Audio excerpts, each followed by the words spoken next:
Kauzu známou pod názvem Pandora Papers. Pandora Papers are the largest leak. Nájemná vražda novináře Jána Kuciaka a jeho partnerky. The Panama Papers. Likvidaci nepohodlného žurnalisty objednal podnikatel Marian Kočner. Masivní únik asi 11,5 milionu dokumentů. Schéma nese znaky praní peněz.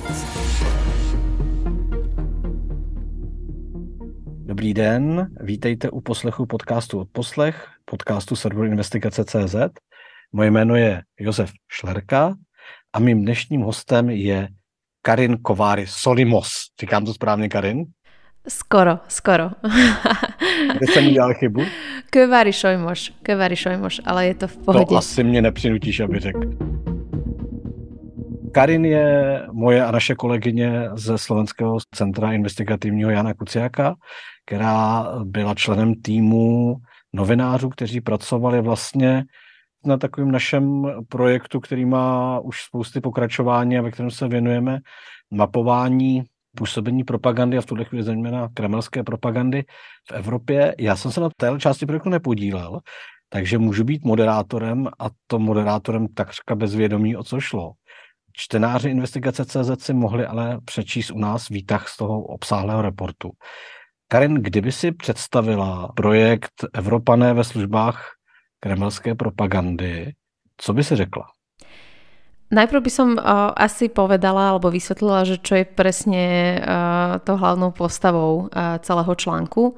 A tou hlavnou postavou je vlastne dezinformačný web Newsfront. Ide o dezinformačný web, o dezinformačnú platformu, ktorá je dostupná v niekoľkých jazykoch. Práve preto si myslím, že ide o celkom unikátny dezinformačný projekt, pretože momentálne už je dostupných v 11 jazykoch. Mimo iné je tam aj tá slovenčina, ale napríklad aj poľština alebo maďarčina, keď už sa pozeráme na ten región. A my sme sa touto dezinformačnou platformou začali zaoberať ešte viac ako pred rokom. Je to vlastne dezinformačný projekt, ktorý priamo distribuuje tie dezinformácie a ruskú propagandu priamo z Ruskej federácie, alebo presnejšie povedané z Krymského poloostrova, ktorý aj keď by Ruská federácia chcela, nie je súčasťou Ruskej federácie, je okupovaná momentálne, ale samotný Newsfront vlastne operuje z toho poloostrova. A pred rokom sme sa zaoberali hlavne tým, že ako vyzerá ich aktivita v našom regióne, v regióne V4.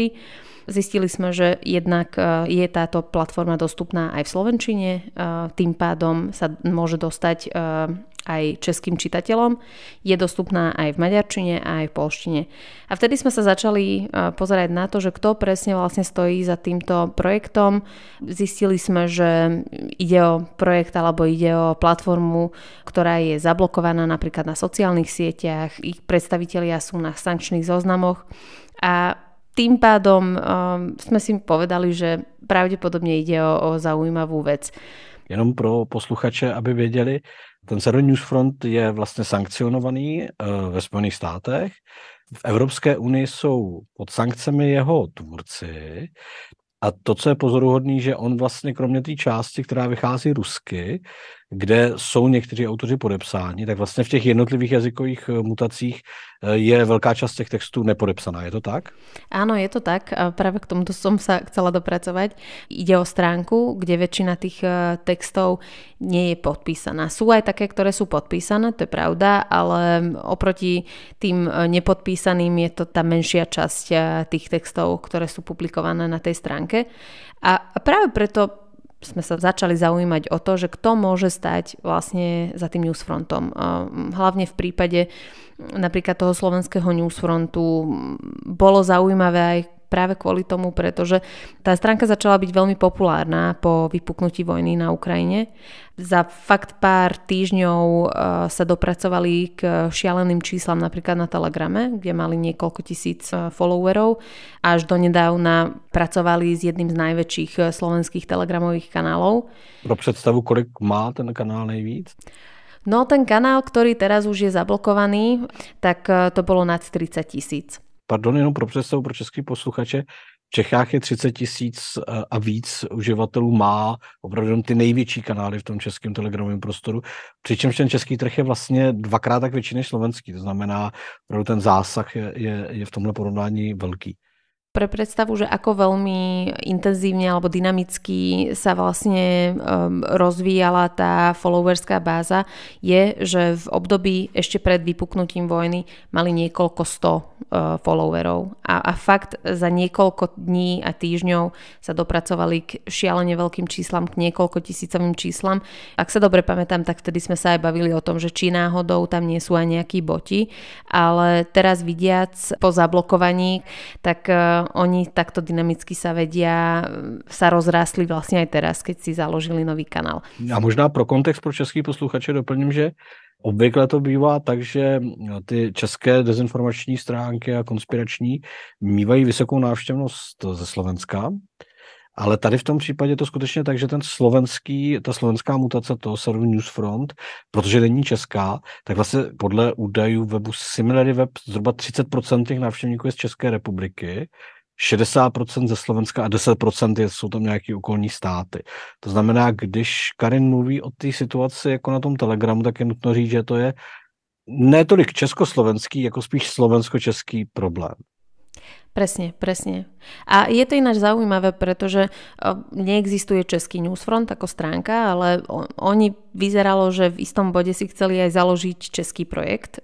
Ak sa nemýlim, tak aj nejaká subdoména existovala, takže tam vlastne v tých plánoch asi aj tá česká stránka niekde figurovala, ale nakoniec odpustili od toho a ja si myslím, že dôvodom môže byť aj to veľmi silné prepojenie českého a slovenského dezinformačného priestoru a asi prišli na to, že jednoducho nepotrebujú ešte aj českú mutáciu, pretože tá slovenská veľmi dobre pracuje a fakt tam tie čísla čitateľnosti je tam veľmi akože vysoké číslo. Ak sa dobre pamätám, tak okolo 400,000 alebo nad 300,000 minimálne mesačne.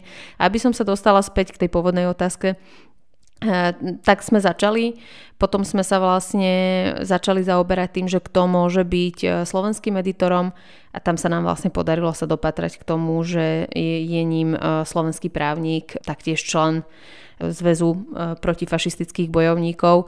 A to je vlastne jenom práve pro posluchače, to je ta první série článků z toho loňského roku, kdy se podařilo najít na Slovensku a ještě jednou velká gratulace jednoho z autorů. A rok s rokem se sešel, my jsme mezi tím pracovali na ohňostroji lží, kde jsme mapovali vlastně ty dezinformační a konspirační servery v celé východní a střední Evropě. A vlastně obloukem jsme se vrátili k Newsfrontu, respektive tým, který si spolu vedle, se vrátil k Newsfrontu. Áno, pretože sme prišli na to, že vlastne ten know-how, ako sme sa dopracovali k tomu editorovi na Slovensku, čiastočne môže byť využitý aj na to, aby sme možno odhalili aj tých ďalších ľudí. My sme sa vlastne k tomu slovenskému editorovi dopracovali tak, že sme našli vlastne nie že chybu, ale našli sme tú informáciu v source kóde webovej stránky, kde bol login alebo prezývka, lepšie povedané prezývka toho používateľa, ktorý potom pridáva tie texty a tak sme sa postupne dopracovali k tomu, že aká je tá skutočná identita toho človeka, toho redaktora. A potom sme sa po niekoľkých brainstormingoch sme sa bavili o tom s ďalšími novinármi, že či by sme náhodou toto nevedeli využiť na to, aby sme zmapovali aj tie ďalšie stránky a to sa vlastne teraz stalo. O kolika jazykových verzích nakonec vlastne mluvíme, že ste spracovali v tom článku? No, teraz momentálne Newsfront funguje v 11 článkoch a my sme sa zaoberali... Jazykových verziích? Jazykových verzií, áno.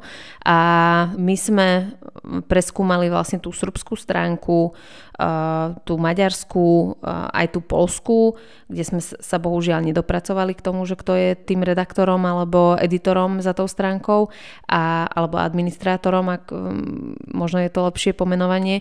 A ešte spracovali sme s tou nemeckou stránkou a moji kolegovia v Poľsku, nakoľko tam majú kolegyňu, ktorá hovorí po rusky, tak oni sa dopracovali aj niekoľkým menám, čo sa týka tej ruskej verzie vlastne Newsfrontu.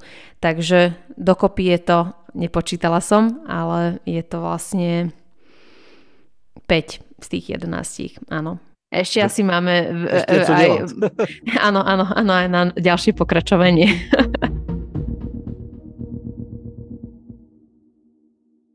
Karin, byli to i v těch dalších zemích jako právníci, členové svazu bojovníků proti fašismu, nebo dělám si legraci, protože vím, že nebyli, ale kdo byli vlastně ty lidé, které se podařilo identifikovat? Spojovalo je něco, nebo je to, jak se říká, pestrá směsice?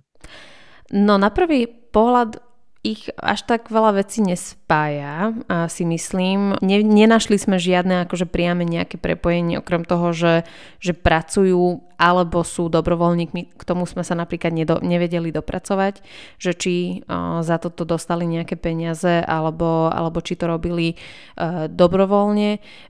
Boli tam indície napríklad v prípade toho srbského Newsfrontu, že tam padli aj nejaké čísla, že koľko by tá redakcia potrebovala na to, aby mohla fungovať. Ale napríklad ten slovenský redaktor Vladimír Zemko, ktorý sa podpísal pod 6 článkami, ale napríklad on sám odmieta, že by on stál za tou slovenskou verziou vo všeobecnosti, tak on mi vtedy, keď som sa s ním spojil ešte pred rokom, tvrdil, že za toto nedostal žiadne peniaze. A taktiež v prípade maďarského Newsfrontu sa nám podarilo spojiť s jedným zdrojom, ktorý vedel nejaké informácie o tom, že ako vlastne ten maďarský Newsfront vznikol, tak aj on sám hovoril, že to bol dobrovoľnícky projekt, tam neboli žiadne peniaze. Takže toto nevieme s istotou povedať, že či za túto službu alebo za túto prácu títo redaktori dostanú nejaké peniaze. Ale čo je zaujímavé, že ideologicky títo ľudia sú si celkom, alebo istá časť tých ľudí je celkom blízka. Je tam samozrejme veľmi silný proruský nejaký sentiment alebo proruské názory a aj pravicové, pretože v prípade napríklad nemeckého Newsfrontu ide o politika, regionálneho politika AfD a v prípade Srbska tam možnosť vlastne viesť srbskú redakciu Newsfrontu dostala taktiež pravicová politička, silná a výrazná tvár pravicových politických strán, ktorá podľa svojich vlastných slov nakoniec túto ponuku odmietla. A v prípade Maďarska tam sme našli niekoľko zaujímavých ľudí, ktorí stoja za tým projektom. Jeden z nich je ex-diplomat napríklad, Šandor Čikoš, ktorý zakladal maďarskú verziu a je veľmi silným a výrazným propagátorom prokremelských a proruských nejakých aj dezinformácií a protiukrajinských dezinformácií a hoaxov. Takže navonok ich akože nič nespája, ale na druhej strane ideologicky vyzerá, že sú si veľmi blízki. Ale asi je to aj pochopiteľné, vychádzajúc z toho, že ako vyzerá vlastne tá stránka samotná a aké články, aké texty sú tam publikované. Takže je to taký zmes všetkého. Já musím říct, že když jsem připravoval tu českou verzi, která je zkrácená oproti té velký, protože přece jenom ta velká je long read, ale je dostupný pro naše čtenáře jak v anglické verzi, tak ve slovenské verzi, ještě vlastně myslím s nějakými detaily navíc. Tak jsem se bavil nad takovým tím zvláštním chováním těch jednotlivých lidí, kteří byli spojeni s tím Newsfrontem, že skutečně část z nich popřela okamžitě po té invazi jakoukoliv spolupráci. Co mě však vlastně zaujalo úplně nejvíc, bylo, že vy jste tam zmiňovali na Slovensku brat za brata. Řekni nám, co je brat za brata a jakým způsobem to souvisí se slovenským Newsfrontem. To je vlastne naša ešte dávnejšia investigatíva, kde sme sa zaoberali priamo motorkárskou skupinkou Brat za brata. A čo je v prípade nich akože zaujímavé, že oni nevieme, že ako aktívne sa podieľajú na práci Newsfrontu, ale čo je určite isté, že zosilňujú vlastne ich dosah, pretože systematicky preberajú vlastne správy na Telegrame od Newsfrontu. Ja si myslím, že skoro všetky, pretože keď som sa naposledy pozerala na to, že koľko prezdielaní oni spravili vlastne z toho Telegramu kanála Newsfrontu na svoj vlastný, pravda zvíťazí, tak to bolo, ak sa nemýlim, cez 10 000. Takže to musí byť fakt akože nejaké systematické prezdielanie tých telegramových postov. A oni sú zaujímaví kvôli tomu, pretože Ide o skupinu, ktorá vznikla po tom, čo jedna časť sa odštiepila od slovenských nočných vlkov. Ide o motorkársky gang, ktorý je nazývaný, že sú to vlastne motorkári Putina, pretože je tam silné prepojenie na Kreml aj na Vladimíra Putina. A napriek tomu, že už nie sú vlastne alebo nefungujú pod tým brandom Noční vlci, tak ich aktivita je skoro identická. Majú aj, si myslím, celkom silnú spoluprácu s ruskou ambasádou v Bratislave. Chodia tam na pracovné stretnutia, taktiež chodia do Ruska. Boli niekoľkokrát aj v Rusku, aj v Bielorusku po vypuknutí vojny a idú vlastne tou tvrdou prokremelskou líniou. Taktiež podľa polície sa podieľajú aj na informačných operáciách cieľom šíriť rôzne dezinformácie a vlastne to, že zosilňujú ten dosah a presah toho newsfrontu sme zistili vďaka nášmu katalógu telegramovému, ktorý sme vytvorili v rámci projektu Firehouse of Falsehood, takže to je vlastne takým doplnením toho big picture, že kto všetko vlastne pomáha aj tomu newsfrontu, že nemusia byť priamo nejakí redaktori, ale môžu vlastne sa podieľať na tom, aby ich dezinformácie a hoaxy a propaganda sa dostali k čo najširšiemu okruhu tých čitateľov. Newsfront sám o sobě by neměl až takový dosah, kdyby neexistovali šiřitelé.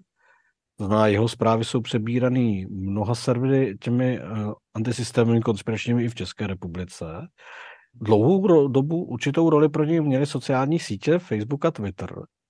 Ale vlastně po začátku ruské invaze došlo k zablokování těch domén na Facebooku. S Twitterem je to zase komplikovanější po tom, co Twitter převzal Elon Musk.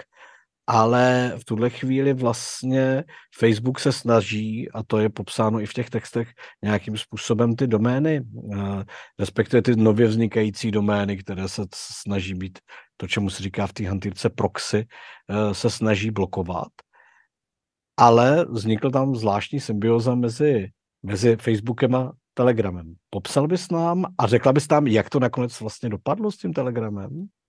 Áno, ja by som ešte to možno trošičku upravila, pretože tá blokácia už prišla ináč trošičku, nie že trošičku skôr, ale to už prišlo v roku 2020. Pretože Meta, alebo to vtedy ešte Facebook tvrdil, že ide vlastne o neautentickú aktivitu. Neautentické koordinované jednání. Áno. Myslím si, že Newsfront je poprvé zmiňován společně se Southfrontem vlastně mnohem dřív, a to v souvislosti s ruskou interferencí. Áno, presne. Takže práve kvôli tomu už od roku 2020 vlastne im tam zablokovali všetky profily, ktoré našli. Nehovoriac o tom, že tá blokácia bola ešte širšia, pretože môžeme povedať, že ide o celú plošnú blokáciu, pretože keď sa človek snaží prezdieľať nejaké linky na Newsfront, tak tam vyskočí vlastne správa, že je to proti nejakým zásadám a nejakým pravidlám Facebooku, takže tým pádom nedá sa prezdieľať ten link samotný, alebo nedá sa prezdieľať obsah Newsfrontu priamo z ich webovej stránky. No ale my sme prišli na to, že to znie veľmi dobre, že existuje takáto blokácia, ale tým pádom, že Newsfront aj kvôli tomu, že stratili veľkú časť vlastne priestoru, kde by mohli svoje správy a svoje texty šíriť, tak musel sa presťahovať vlastne na ďalšiu sociálnu sieť, na Telegram, pretože tam tá kontrola alebo nejaká limitácia tých obsahov je absolútne minimálna, by som povedala, že skoro až nulová. A práve preto oni začali vo veľkom používať aj Telegram. A tam na tom Telegrame je zaujímavé, že keď človek chce prezdieľať ten obsah z tých telegramových kanálov, dá sa to. Existuje na to možnosť a vlastne dá sa vygenerovať unikátny hyperlink na ten post samotný. A tu prídeme k tomu, že tento link beží pod doménou Telegramu a tým pádom je možné aj prezdieľať na Facebooku. Takže to je taká menšia akože možnosť, ulička. Ono sa to vlastne ešte celý trošku zmenilo. Áno, a zmenilo sa to ešte. A chcela by som ešte dodať to, že nielen na toto sme prišli, ale aj na to, že aj tá samotná blokácia celoplošná nefungovala na 100%, pretože my v tých skupinách, my sme priamo hľadali tieto linky vo facebookových skupinách a my sme našli aj priamo aj link na webovú stránku Newsfrontu. Takže vyzerá, že bola tam možnosť, ako sa vyhnúť tejto blokácii a priamo prezdieľať tú doménu Newsfrontu. A situácia sa zmenila vtedy, keď sme sa obrátili vlastne na Telegram a taktiež aj na Facebook a sme sa pýtali, že čo presne robia proti týmto škodlivým obsahom. My už asi rok, čo sa zaoberáme Newsfrontom a vo všeobecnosti dezinformáciami na sociálnych sieťach intenzívnejšie, tak sa pýtame tých prevádzkovateľov, že čo presne robia, akým spôsobom to robia. Ja si myslím, že môžeme povedať, že vlastne aj tie blokácie sú čiastočne aj netransparentné, že nevieme, že na základe čoho sa oni rozhodnú, aká je vlastne tá policy, ktorú oni využívajú. No a sme sa pýtali aj Telegramu, že máme tu Newsfront, ktorého šéf-redaktor je na sankčnom zozname Európskej únie a napriek tomu tie obsahy nie sú skúmané, nie sú blokované. Či chcú to blokovať, alebo nie, alebo aká je vlastne tá policy, ich prístup. No a na to prišla veľmi zaujímavá odpoveď a ja si myslím, že vo všeobecnosti aj to bolo zaujímavé, že sa nám ozvali vôbec, pretože od našej kolegyni z Nemecka, od Petry Blum sme sa dozvedeli, že aj samotné orgány činné v trestnom konaní alebo aj tajné služby v Nemecku majú problém s tým, že nevedia sa spojiť s tým Telegramom, že sa im neozvú, neodpovedajú a podobne, čo vie veľmi sťažiť aj napríklad aj trestné stíhania alebo vyšetrovania. A dostali sme odpoveď, že oni vlastne ani nevedeli, že takáto sankcia existuje a nakoľko aj na základe tých sankcií zo strany USA oni blokujú vlastne ten Newsfront vo Spojených štátoch, takže tým pádom začnú a zablokujú vlastne tie európske kanály na Telegrame, ktoré patria Newsfrontu. A ešte k tomu sa oni aj napísali, že oni nevedeli o tom, ale ani Európska únia ich o tomto, že neoznámila vlastne tá Európska únia, že by mali niečo takéto spraviť. Čo si myslím, že trošičku je alibizmus, pretože nemyslím si, že by to malo takto fungovať, že máme tu sankčný zoznam a teraz ideme každému rozposielať nejaký oznam, že halo, je tu nejaká sankcia a na základe toho by ste mali spraviť to a to. Ja si myslím, že toto by asi mal skúmať ten samotný prevádzkovateľ tých sociálnych sietí. Ja som bola celkom prekvapená, že keď sme dostali tú odpoveď, tak rovno sme sa pozreli na ten Telegram a vtedy niekoľko tých kanálov už bolo zablokovaných.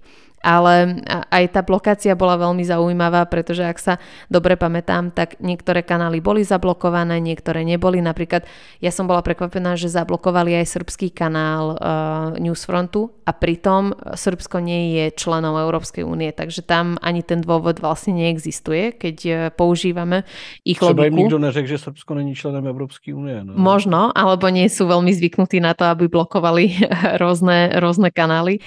A potom boli aj také kanály, ktoré ešte fungovali. Potom sme si písali medzi sebou, že sú nejaké kanály, ktoré napríklad u mňa boli už zablokované, ale u iného kolegu ešte fungovali, takže bolo to veľmi zaujímavé, ale nakoniec vlastne niekoľko tých kanálov bolo zablokovaných. Takže taká bola vlastne tá odpoveď od Telegramu na naše otázky.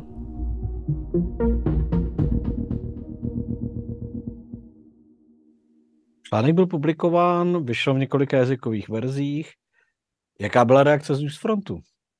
Aby som ešte rýchlo ako disclaimer povedala, že my sme tých ľudí, ktorých sme našli a vedeli identifikovať alebo zaidentifikovať, tak sme aj skontaktovali. My sme im napísali, aké zistenia máme a mali sme na nich niekoľko otázok a taktiež sme skontaktovali aj šéfredaktora Konštantína Knírika, ktorý je na tých sankčných záznamov Európskej únie a chceli sme jednoducho, aby sa k tomu vyjadril, že ako to vidí on. Nedostali sme žiadnu odpoveď a potom, čo sme vypublikovali, dali sme, ak sa nemýlim, tak to bolo 5 dní, čo je, si myslím, že je celkom akože dosť na tú odpoveď, ale nedostali sme žiadnu odpoveď. Akože od niektorých redaktorov áno, ale napríklad ja som pracovala na tej maďarskej verzii a tam sme nedostali žiadnu odpoveď od tých ľudí. No a potom, čo sme vypublikovali tento článok, tak sme nakoniec dostali tú odpoveď od Konštantína Knírika, ale jeho odpoveď bola taká, že on nechcel písomne odpovedať na tie otázky, ale chcel mať nejaké live video, live rozhovor, kde by sme mu my vlastne dávali tie otázky a on by na ne akože odpovedal a že vlastne to video by oni nahrali a nezmenené, celé by to dali von. Ale my sme na toto nepristúpili, pretože nemyslíme si, že by to bol dobrý prístup, nakoľko všetky tie otázky on dopredu dostal ešte predtým, ako ten text bol vypublikovaný a nehovoriac o tom, že bolo to celé také zvláštne, pretože on na tom Twitteri veľmi intenzívne bombardoval tie jednotlivé tweety s tou istou správou, ale napríklad ani to nevieme, že či vôbec ten Twitterový účet patrí nemu, pretože založiť si Twitterový profil, tak to asi trvá asi tak minútu. Takže bolo to celé také divné, ale na naše otázky neodpovedal, takže takto sa to celé vlastne akože skončilo. Karin, poslední otázka. Co tam bylo takový, že tě to nejvíc pobavilo? Pobavilo? Ani ma to až tak veľmi nepobavilo. Skôr to bolo veľké prekvapenie. A to je práve ten maďarský Newsfront, v prípade ktorého sme prišli na to, že jedným zo zakladateľov bol ruský imám, ktorý ešte k tomu nie, že je len imám, ale údajne je aj novinárom, je aj inžinierom, je aj bojovníkom, ktorý bojoval na strane separatistov, ešte k tomu mal aj nejaké pozadie z oblasti ruskej armády, takže taký veľmi zaujímavý typ človeka, alebo išlo veľmi zaujímavú osobnosť, ktorá spájala niekoľko jednak profesí a niekoľko vecí naraz. Ide o Tanaja Čolkanova, dúfam, že som to dobre vyslovila. A ide o človeka, ktorý založil maďarský Newsfront bez toho, aby vedel po maďarsky. On sám hovorí len po rusky a po tatársky. A on sa objavil, alebo jeho meno sa objavilo okolo roku 2016. Ak sa nemýlim, do roku 2010 alebo 2015 používal ešte úplne iné meno. A narodil sa pod iným menom a je to veľmi zaujímavá figurka, ktorá sa objavila aj na Donbase, aj v Luhansku, taktiež aj na Krymskom poloostrove a práve v takých momentoch, keď to bolo potrebné, ak to môžem takto povedať, pretože v prípade napríklad Krímu on prišiel vlastne na poloostrov v období, keď prebiehala vlastne tá anexia a prebiehali tie referendá. A len pre poslucháčov a pre kontext, na Krymskom poloostrove býva veľmi veľká tatárska menšina a on sám vlastne prišiel do tohto prostredia v úvodzovkách bojovať proti náboženským predstaviteľom krymských Tatárov, a pretože oni sami nechceli, aby Krymský poloostrov sa stal súčasťou Ruskej federácie. A my sme sa bavili aj s bývalým s bývalým predstaviteľom maďarskej tajnej služby alebo spravodajskej agentúry a on sám povedal podľa toho, čo videl a podľa toho životopisu, že keby to bol nejakým agentom GRU alebo ďalších tajných služieb, tak by to nevyzeralo ináč, ale na toto nemáme žiadne dôkazy, ale samotná tá životná cesta, tá Naja Čolkanová je veľmi zaujímavá a taktiež to, že prečo by nejaký tatársky imán chcel založiť maďarský newsfront a čo je vlastne tým spojením medzi ním a medzi Maďarskom, tak tomu sme sa nedopracovali, pretože ja som mu aj písala, niekoľko otázok som mu poslala, ale nikdy sa mi neozval, takže neviem. Podľa toho, čo on publikoval na svojich sociálnych sieťach, vyzerá, že je asi zanedprázdnený vojnou samotnou, pretože podľa tých postov vyzerá, že aj teraz aktívne bojuje niekde, ale že kde, to neviem povedať. Maďarský imám, tatarský imám v Maďarsku je opravdu jako... A druhá vec, ktorá ma nie že pobavila, ale bolo veľké prekvapenie, že on sám potom, čo bojoval na východnej Ukrajine, tak on sa napriek tomu, že bol zainvolvovaný v týchto bojoch, tak on v roku 2018, začiatkom roka 2018 bol schopný prekročiť hranicu a on bol aj v Budapešti alebo v Maďarsku, kde poskytol aj rozhovor. Takže toto bolo pre mňa také veľké akože prekvapenie, že ako toto napríklad maďarské tajné služby nevedeli zachytiť, že človek, ktorý aj podľa svojich vlastných slov bojoval na východnej Ukrajine, tak mohol prekročiť štátnu hranicu a vlastne slobodne chodiť hore-dole. To ináč aj môj zdroj, alebo náš zdroj vyzdvihol, že on sám bol z toho prekvapený, že niečo také je možné. Tak doufejme, že to byla spíš výjimka než potvrzující pravidlo. Karin, děkuji moc krát, že jsi přijala pozvání do podcastu Odposlechy. Dřív než se s tebou rozloučím a rozloučím se s našimi posluchači, možná jenom 2 oznámení. Možná jste si všimli, že máme novou znělku. A také od tohle týdne můžete poslouchat 2 nové podcasty, ve kterých se můžete seznámit s načtenými články, které vycházejí u nás na serveru. Doufám, že si to užijete a já pevně doufám, že se s Karin uvidíme velmi brzo osobně a taky, že se uvidíme velmi brzo nad nějakým dalším projektem. Karin, děkuju za to, že jsi přišla. A ja ďakujem za pozvanie a dúfam, že tak uvidíme, či bude nejaké pokračovanie. To by bolo najlepšie, keby nebolo úprimne, ale a myslím to v tom zmysle, že keby sme vedeli nejak efektívnejšie zakročiť, alebo štát by vedel efektívnejšie zakročiť proti týmto dezinformačným stránkám, ale uvidíme, čo priniesie budúcnosť. Ďakujem ešte raz za pozvanie.